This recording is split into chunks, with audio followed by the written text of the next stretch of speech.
kamu, apa itu sistem pencernaan? Sistem pencernaan adalah proses pemecahan makanan menjadi molekul sederhana. Sistem ini berfungsi untuk mencerna dan menyerap nutrisi yang dibutuhkan tubuh. Sistem pencernaan itu terbagi menjadi dua. Yang pertama ada pencernaan mekanik, dan yang kedua ada pencernaan kimiawi. Pencernaan mekanik adalah pengubahan makanan dari bentuk kasar menjadi halus dengan bantuan gerakan alat-alat pencernaan, contohnya seperti gigi, lambung, dan lain-lain. Sedangkan pencernaan kimiawi adalah pelarutan makanan oleh enzim-enzim pencernaan, mengubah makanan dari bermolekul besar menjadi bermolekul kecil. Contohnya ialah kelenjar pencernaan. Organ-organ pada sistem pencernaan. Yang pertama ada rongga mulut, kerongkongan, lambung, hati, kantong empedu, pankreas, usus halus, usus besar, rektum, dan anus. Sistem pencernaan terdiri dari saluran pencernaan dan kelenjar pencernaan.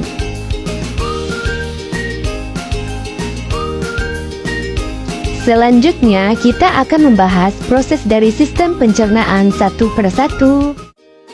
Yang pertama ada rongga mulut. Mulut adalah tempat masuknya makanan dan dimulainya proses pencernaan mekanik dan kimiawi. Makanan tersebut akan dikunyah menjadi potongan-potongan kecil dan dicampur dengan air liur yang mengandung enzim amilase. Selanjutnya, makanan akan didorong oleh lidah dan otot-otot lain menuju ke kerongkongan.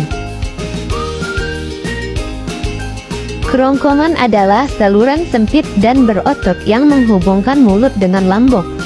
Di dalam kerongkongan terjadi gerak peristaltik, yaitu gerak kontraksi dan relaksasi otot polos yang mendorong makanan menuju lambung.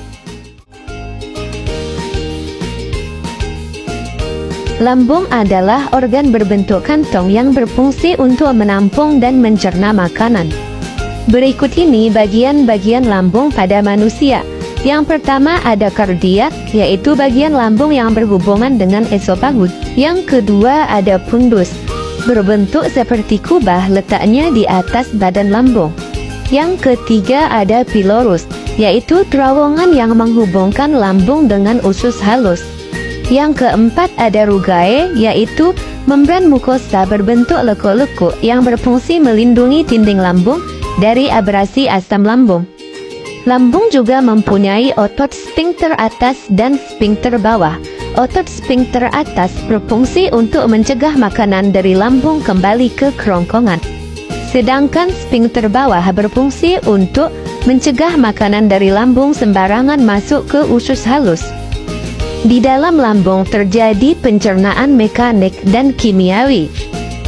Pencernaan mekanis terjadi karena adanya gerakan peristaltik akibat kontraksi otot lambung yang mengakibatkan makanan tercampur dan teraduk menjadi bubur. Sedangkan pencernaan kimiawi terjadi dengan bantuan getah lambung yang dihasilkan oleh kelenjar yang terletak di dinding lambung di bawah fundus. Berikut ini zat-zat pada getah lambung. Yang pertama ada asam lambung atau HCl, yang kedua enzim pepsin, yang ketiga enzim renin, dan yang keempat ada hormon gastrin. Organ selanjutnya yaitu usus halus. Usus halus adalah organ terpanjang dalam sistem pencernaan dengan panjang sekitar 6-8 meter.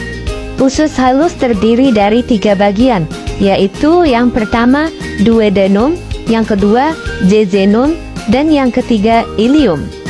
Usus halus berfungsi untuk mencerna makanan secara kimiawi dengan bantuan enzim-enzim dari pankreas, hati, dan empedu, serta menyerap zat-zat gizi ke dalam darah.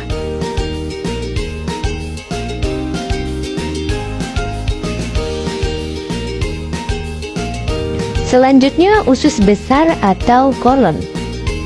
Sisa makanan yang tidak tercerna dan tidak terserap oleh usus halus akan masuk ke usus besar. Usus besar terdiri dari 3 bagian, yaitu sekum, kolon, dan rektum.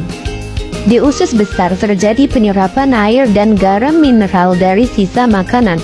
Sisa dari makanan tersebut disebut dengan feses. Kemudian yang terakhir adalah anus.